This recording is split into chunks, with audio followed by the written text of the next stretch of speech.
الحمد لله رب العالمين والصلاة والسلام على أشرف المرسلين وإمام المتقين وحجة الله على خلقه أجمعين وآله وصحبه أجمعين.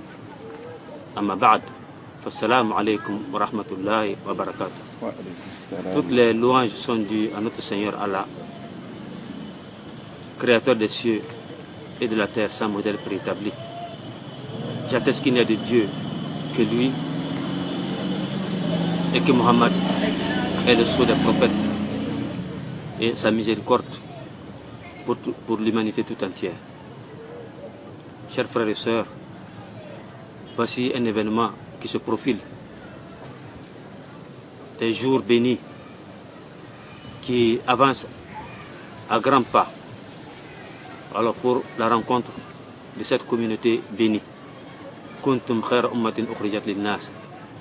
Vous êtes la meilleure communauté qu'Allah ait créée pour l'humanité. Chers frères, chères sœurs, pour de grands événements, on se prépare. On se prépare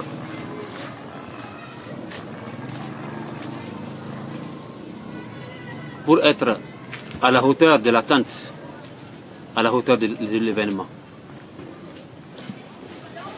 Ceci étant, la communauté des musulmans du monde entier doit se préparer en conséquence pour bien accueillir ce mois béni. C'est un étranger, mais qui est plein d'espoir pour tout musulman. Vous savez que quand un chef d'État nous rend visite chez nous, la meilleure des choses pour le rencontrer, pour le faire plaisir, c'est de faire l'hymne national. L'hymne national qui symbolise et qui caractérise la devise de son pays. Il se trouvera en extase devant cet accueil. Nous ne dirons pas d'accueillir le mois de Ramadan comme les gens le font avec les événements terrestres, à savoir préparer de la nourriture, de la boisson, embellir les maisons, coudre de nouveaux vêtements. On ne dira pas ainsi. Cela n'est que l'œuvre de ceux qui ont pour amour les délices de ce bas monde. Mais pour le mois béni de Ramadan, qui n'est que spiritualité, qui n'est que de grandes opportunités offertes à cette Ummah, les préparatifs doivent être autrement. Chers frères, chères sœurs, pour mieux, en tout cas, se préparer pour le mois de Ramadan, je commencerai par dire qu'il faut cultiver en soi la bonne intention, c'est-à-dire la sincérité, qui est à l'origine même de l'acceptation de l'œuvre. Car le prophète nous dit dans le hadith authentique, Innamal a'malu binniyat, les œuvres ne valent que par les intentions. Ceci étant, un érudit, un éminent savant de la Ummah, à la personne d'Abdullah ibn Mubarak, de commenter ce hadith et de dire Rubba amalin haqirin azamathu niyya wa rubba amalin azimin aqarathu niyya. Il se peut que l'œuvre soit petite, mais grossie par la bonne intention, par la grandeur de l'intention.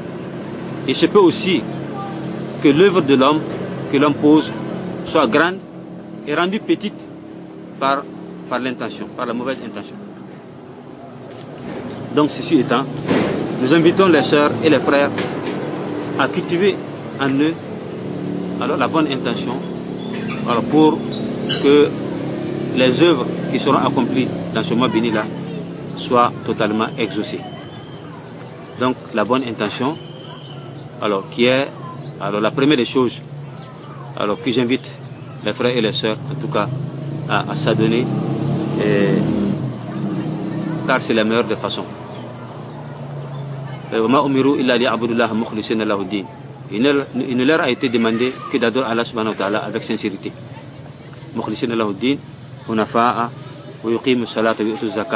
Donc toutes les œuvres là doivent se baser sur cette sincérité là.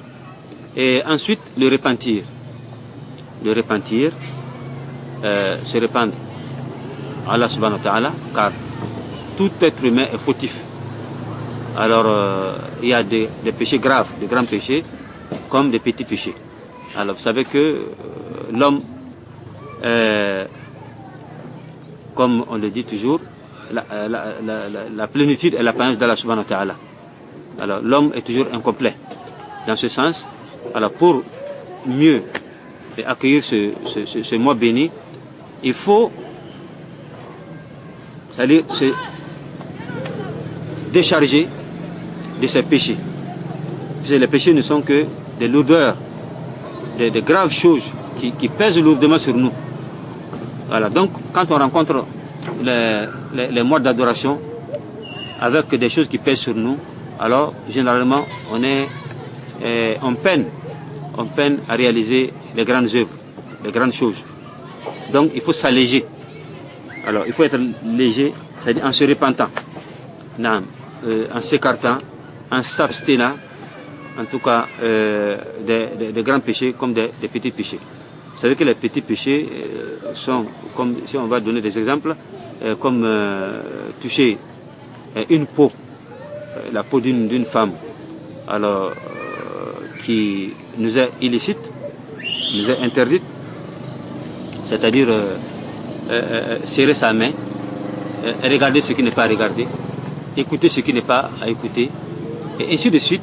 Les petits péchés que les éléments ont eu, en tout cas, ils nous ont élucidés. Voilà, les grands péchés tels que la fornication, l'usure, l'alcool, la drogue, la médisance, ainsi de suite.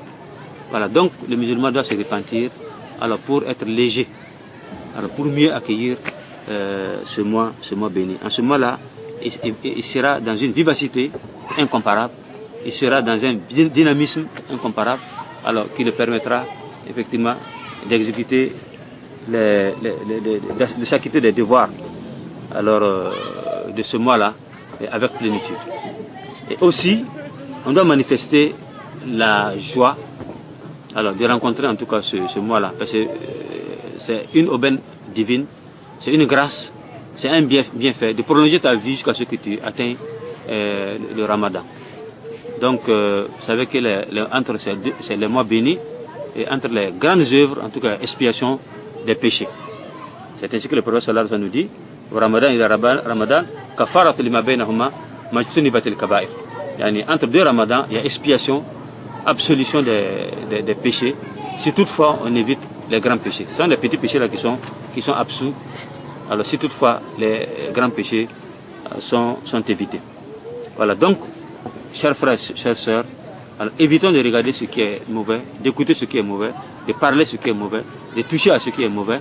Alors les petits comme les grands péchés, les musulmans doivent s'abstenir.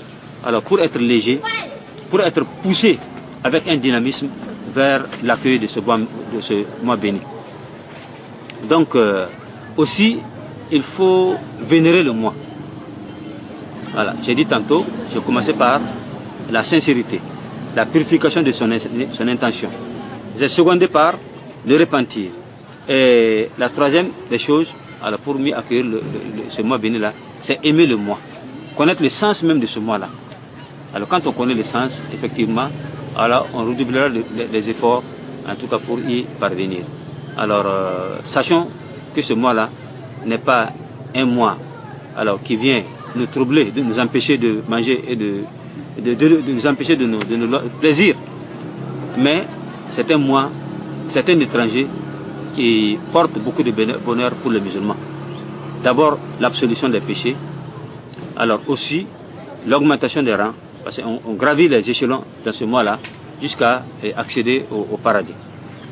Donc, voici brièvement alors, des choses, effectivement, alors si on connaît le sens des choses qui peuvent nous motiver alors pour aller à la rencontre de ce mois béni avec joie et avec satisfaction. Alors, ajouter à cela, c'est vénérer le moi. Vénérer le moi, qui ne veut pas dire se lever pour le moi. Les gens se vénèrent en tout cas en se donnant des pratiques souvent illicites. Non, tel n'est pas le cas. Le mois de Ramadan doit être vénéré. Alors chaque chose que Allah subhanahu wa ta'ala a vénéré doit être vénéré par le musulman. Le jour de vendredi par exemple a ses pratiques. Alors quand on met en application ces pratiques-là, on a vénéré les jours en fonction des textes explicites. Alors donc le mois de Ramadan aussi, c'est comme le pèlerinage. Le pèlerinage a été vénéré par Allah subhanahu wa ta'ala. C'est à lui qui a choisi les lieux saints là, alors pour que ces cultes-là soient exécutés. Donc vénérer le pèlerinage, c'est mettre en exergue, c'est mettre en application les choses qu'Allah subhanahu wa ta'ala a prescrites durant cette chose-là, cet événement. Voilà, donc le Ramadan aussi a des principes. Le Ramadan a des principes. Vous savez que c'est dans le mois de Ramadan qu'on doit accentuer la lecture du noble Coran. Donc les musulmans, à partir de maintenant, doivent commencer à se préparer.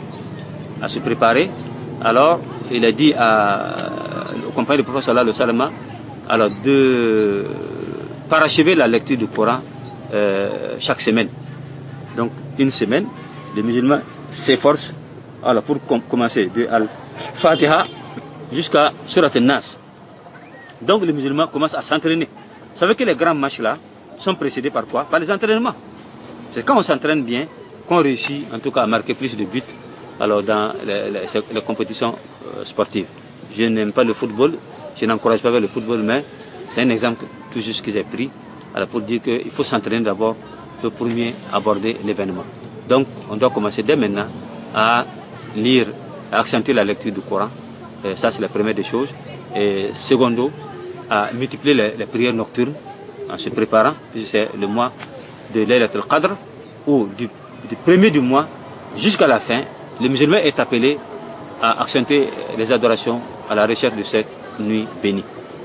Voilà, donc aussi l'abstinence. Alors l'abstinence a un sens global. Alors il faut s'abstenir de regarder ce qui est mauvais, s'abstenir d'écouter ce qui est mauvais, s'abstenir de dire ce qui est mauvais, de consommer ce qui est mauvais. L'abstinence et le sexe aussi doit s'abstenir de tout ce qui est grave et mauvais dans la religion. Donc dans ce sens global de l'abstinence, alors j'appelle le musulman et la musulmane à observer pour mieux accueillir ce mois béni et être en tout cas en mesure d'être à la hauteur de ce mois-là.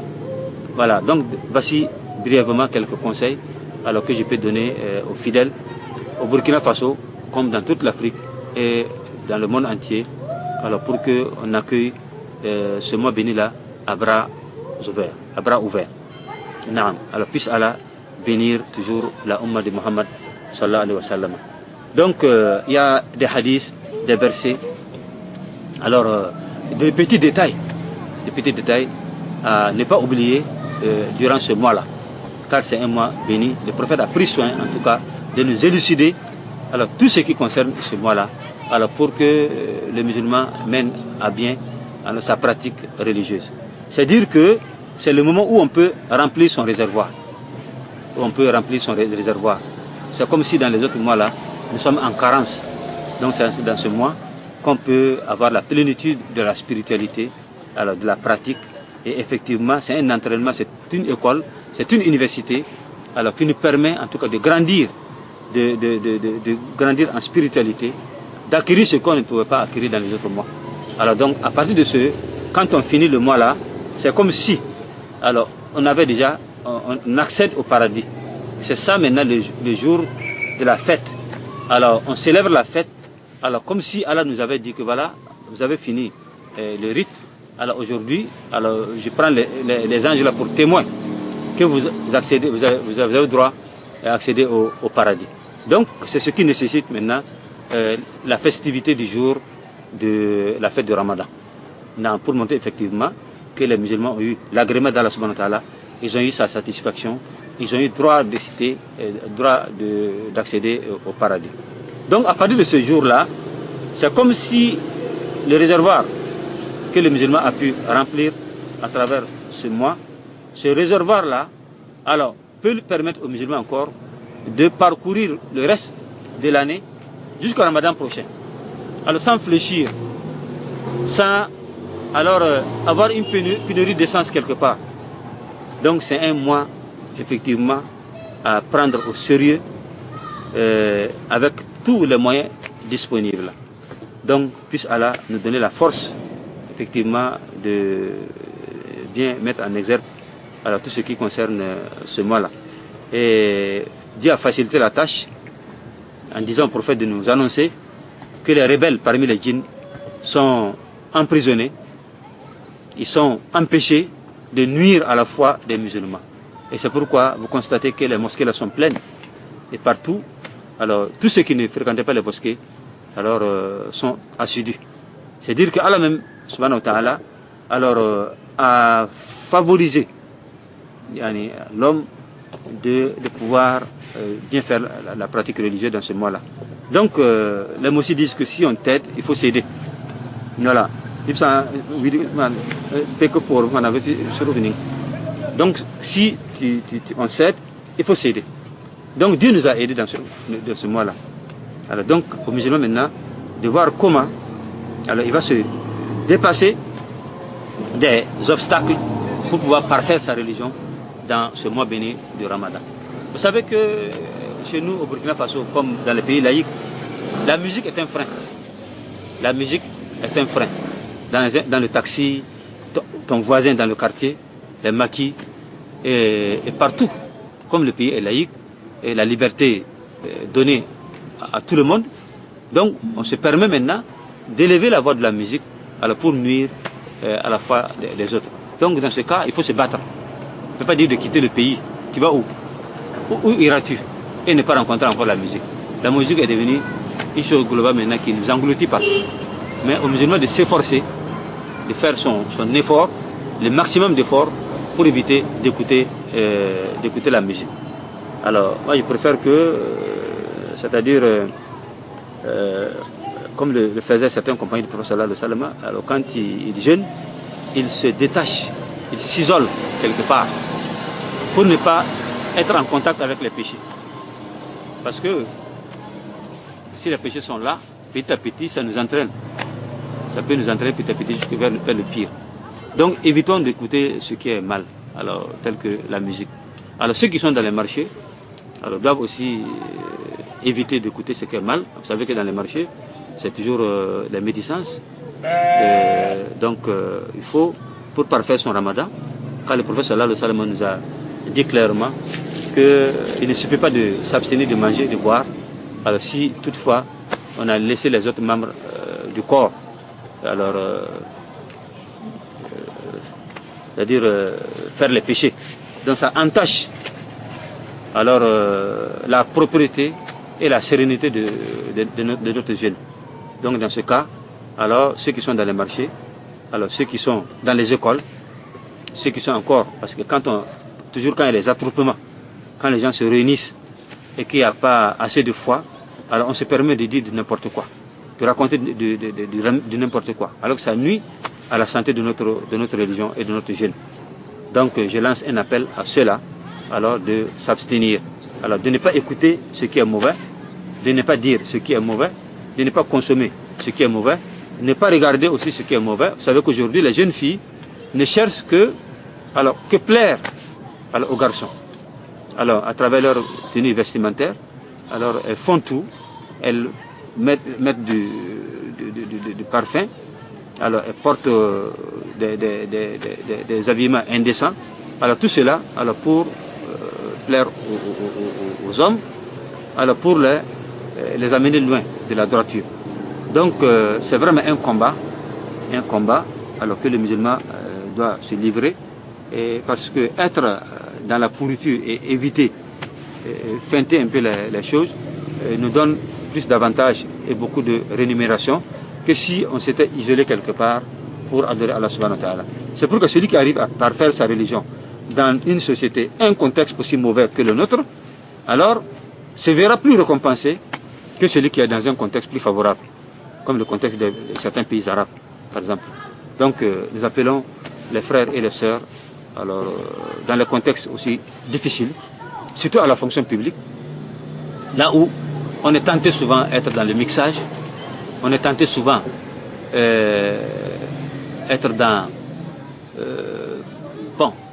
le contexte est très très mauvais.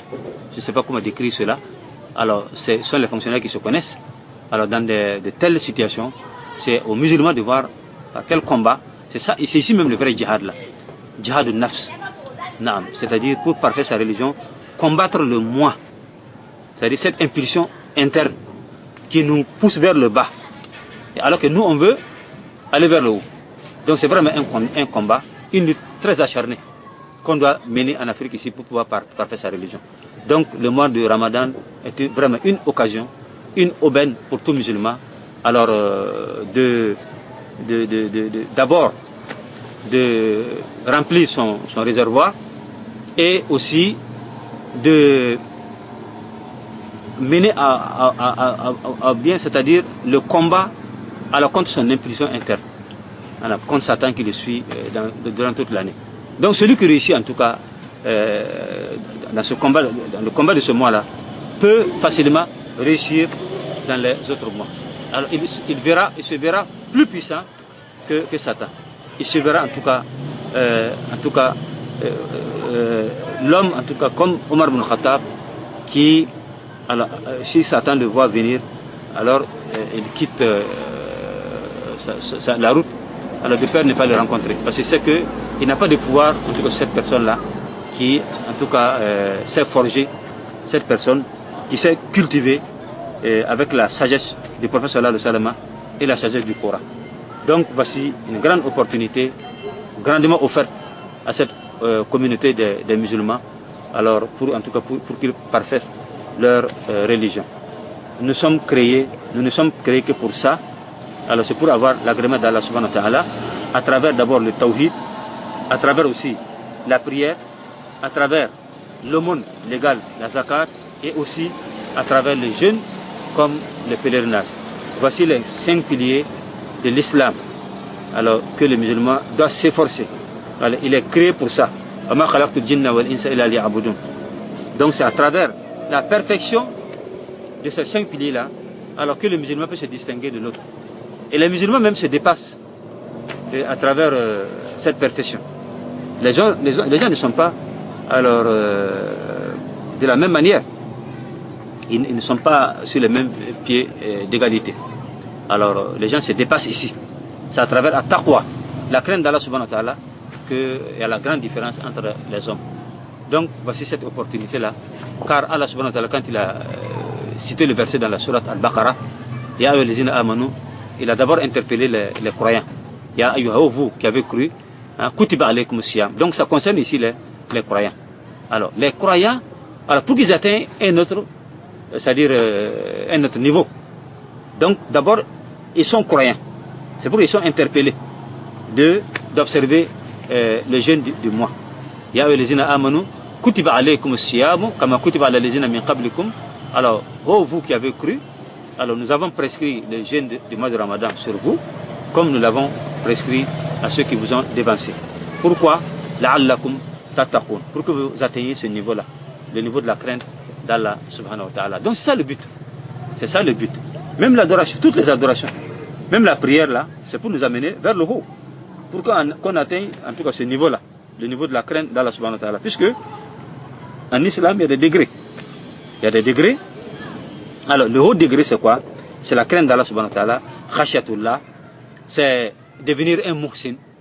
Voilà, on commence par l'islam, et ensuite on est croyant, et au degré final, on atteint ce qu'on appelle al-ihsan, la bienfaisance.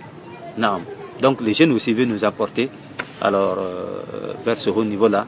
Alors, nous prions tous musulmans, alors, de redoubler les efforts, alors, pour atteindre ce niveau. Alors, vous verrez que, à la fin du mois, alors la grandeur d'Allah subhanahu wa ta'ala va augmenter dans nos cœurs, et c'est pourquoi il a dit à la fin des versets relatant les jeûnes et le pèlerinage que le tukabbiru ala ma hadakum, pour que vous exaltez Allah subhanahu wa ta'ala alors d'amour fort intérieur, pour qu'Allah soit plus grand encore en vous qu'auparavant. Donc, chers frères, chères sœurs, voici quelques conseils que j'avais aujourd'hui et à votre intention. Car la Oumma aujourd'hui traverse une turbulence, une période aussi difficile. Alors, la période où effectivement presque tout le monde était plongé dans les péchés. Et alors, nous sommes à la phase de la repentir. Le repentir généralisé. Naam. Donc, c'est ce que les Blancs appellent la renaissance. Ou as-sahwa. Naam. Mais nous appelons cela, dans la terminologie musulmane, at-tawba. Donc, ça, c'est le grand repentir aujourd'hui. Alors, ceux qui fumaient veulent s'abstenir de fumer. Alors, ceux qui forniquaient veulent cesser de forniquer. Ceux qui fréquentaient les boîtes de nuit veulent cesser. Vous allez voir que chaque jour que Dieu faisant, il y a de nouveaux convertis. Ce n'est pas se convertir d'une autre religion à une autre, mais effectivement, c'est de laisser les péchés là, vers la droiture et la pratique de la sunna du prophète sallallahu alayhi wa sallam. Donc, ici, ceci étant, c'est vraiment une bonne opportunité d'appeler les musulmans en masse de se repentir, alors de venir vers Allah subhanahu wa ta'ala, car nous sommes appelés un jour à quitter ce monde-là, comme le monde même est appelé un jour à disparaître. Voilà, ça ce n'est que un simple passage. Nous sommes sur cette terre-là, alors sur un petit pont que nous allons traverser comme ça, alors vers l'au-delà. Donc ceci étant, que chacun remplisse son réservoir, remplisse son sac, sa valise, alors de bonnes œuvres, alors pour avoir l'agrément d'Allah subhanahu wa ta'ala. Et le jour de la résurrection, il y aura des musulmans, il y aura aussi des croyants, il y aura aussi des muhsinin, des bienfaisants. Donc il y aura aussi des muttaqin. Donc nous allons en ce moment-là, il y aura les grades différents, alors qui vont distinguer les uns aux autres. Donc voici un moment bien fait pour nous, car Allah subhanahu wa ta'ala, il a raccourci notre vie tout en multipliant, tout en bénissant, en tout cas le peu de temps qu'il nous a accordé. Alors il a béni ça. Alors sachez que à travers les lettres Qadr seulement, on peut avoir beaucoup rattrapé ceux qui ont adoré Allah subhanahu wa ta'ala pendant des centaines et des centaines d'années. Donc notre vie a été réduite, mais effectivement avec beaucoup de bénédictions. Si toutefois on saisit alors ces opportunités-là, alors pour en tout cas rendre grâce à Allah subhanahu wa ta'ala et à travers ces pratiques. Donc j'ai pris Allah aussi subhanahu wa ta'ala de nous faciliter la tâche, car nous traversons une période aussi difficile de chaleur intense. Actuellement la chaleur là dépasse la 40 degrés, mais c'est pas facile. Mais ici je dirais aux uns et aux autres de demander l'assistance d'Allah subhanahu wa ta'ala. C'est à Allah de nous alléger la tâche, c'est à Allah de nous faciliter. Taj'alu al-hazna idha shi'ta sahlan. Ça c'est un doigt comme ça, authentique. Alors ce qui est difficile, c'est Allah ce qui peut le rendre facile. Donc en évoquant Allah subhanahu wa ta'ala de nous faciliter la tâche, vous verrez qu'il n'y aura pas de problème du tout. C'est son assistance. Le prophète sallallahu alayhi wa sallam peut passer toute une journée sans manger. Il peut passer des choses, des nuits et des nuits, sans préparer même de la nourriture comme ça chez eux. Mais c'est avec la foi, avec la crainte d'Allah subhanahu wa ta'ala, alors ils avaient en tout cas cette suffisance-là. Donc même nous aussi, malgré cette chaleur, nous pouvons demander son assistance et en agrandissant aussi notre foi et puis en accentuant les pratiques religieuses et en ayant la douceur même de la foi, la saveur même de la foi, nous verrons effectivement que les peines là vont s'alléger. Parce que quand on aime quelque chose, alors on supporte les vicissitudes et les problèmes qui encourent. Donc, on prie à Allah subhanahu wa ta'ala de nous donner cette année une année pluvieuse abondante, car l'année écoulée n'a pas été de telle. Nous prions à Allah que l'année pluvieuse à venir soit meilleure et que les élèves passent de bons moments de choses à travers d'examens. Alors que ceux qui sont en classe d'examen, en tout cas, aient une grande réussite auprès d'Allah subhanahu wa ta'ala, une assistance, et que ceux aussi qui ne sont pas en classe d'examen, alors que tout le monde, tout musulman, comme les non-musulmans aussi, ont pris Allah subhanahu wa ta'ala de leur accorder la foi, alors pour qu'ils adhèrent à cette religion de vérité. Alors notre bénédiction, c'est pour toute la planète, alors même les non-musulmans, alors même les autres créatures. Alors la miséricorde du prophète sallallahu alayhi wa sallam, parce que quand on dit qu'il est une miséricorde pour toute l'humanité, ça englobe aussi alors toutes les créatures. Voilà, avec l'avènement de Muhammad sallallahu alayhi wa sallam, même les criquets, même les fourmis, les insectes, chacun en tout cas a eu sa part de miséricorde à travers cette mission bénie. Naam. Donc nous prions pour toute la terre. Alors, vous voyez que le pape a désigné, je ne sais pas si c'est aujourd'hui mais c'est demain, alors pour une conférence internationale en faveur de la minorité musulmane de Birmanie. Voilà, c'est le pape qui dit cela. Alors que ça nous concerne plus, nous qui sommes musulmans. Nous devrons nous pencher. Alors, sur ce cas-là, ce sont des frères persécutés en Birmanie à cause de leur religion. Alors, parce que la religion de l'État est le bouddhisme. Voilà, ce n'est pas un État tolérant. Si on nous dit ici que d'être tolérant, d'autres tolérants, il y a des pays qui ne sont pas tolérants. Voilà, au vu et au su de tout le monde. Voilà, on se permet de chasser toute une minorité de centaines de milliers de personnes. Voilà, de les expulser, tout simplement parce que la Constitution dit que la religion de l'État est le bouddhisme. Alors celui qui n'est pas bouddhiste ne peut pas être un autochtone. Donc voilà, l'ONU est incapable de faire quoi que ce soit. Alors l'ASEAN, qui est l'instance regroupant les pays d'Asie, personne. Voilà. Donc nous avons une pensée vers eux, voilà, pour ce mois de Ramadan, parce que quand on souffre, alors on doit penser à ceux qui souffrent aussi. On doit se partager les mêmes douleurs et les mêmes peines. Alors nous avons notre pensée aussi qui se dirige vers les Palestiniens. Gaza surtout. Gaza qui connaît aujourd'hui un blocus, qui vit dans un ciel ouvert, c'est-à-dire une prison ouverte. Une prison à ciel ouvert, privée de tout, au vu et au su de tout le monde. Et protégée par les nations qui se disent garantes de la démocratie et de la liberté. Et aujourd'hui, nous faisons cet enregistrement, nous sommes au 10 mai alors, 2018. Alors que c'est le 10 mai 1948 qu'a été proclamé les droits universels de l'homme. L'ONU a pris ça comme... a inséré ça dans sa constitution. Donc, ça nous fait combien d'années maintenant, presque une soixantaine d'années, que les droits de l'homme ont été brandis. Mais malgré cela, aujourd'hui, il y a une grande partie du monde là qui souffre. Donc nous avons une pensée alors qui se dirige vers les Palestiniens, vers les Somaliens qui n'ont pas de président depuis 1990, alors vers la Libye, qu'on a Sarkozy et ses alliés ont détruit, vers l'Irak, que les États-Unis de George Bush et leurs alliés et ses alliés ont détruit, ont rendu en cendres, la Syrie tout récemment. Donc beaucoup de pays musulmans aujourd'hui qui souffrent, le nord Mali, comme le nord du Burkina Faso, le Niger, partout où il y a les musulmans, en tout cas il y a des fouillés alors qu'on utilise pour les frapper. Alors et en même temps on tourne les choses là contre eux en les imputant le terrorisme.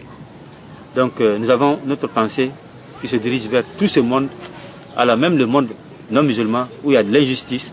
Alors nous prions Allah subhanahu wa ta'ala de rendre justice à ce monde-là et de faire de l'homme du 21e siècle un artisan de paix. Alors qu'Allah bénisse le Burkina Faso et le monde musulman et le monde entier pour qu'il y ait cohésion, qu'il y ait entente, alors qu'il y ait en tout cas le vivre ensemble entre les fils d'Adam alayhi salam.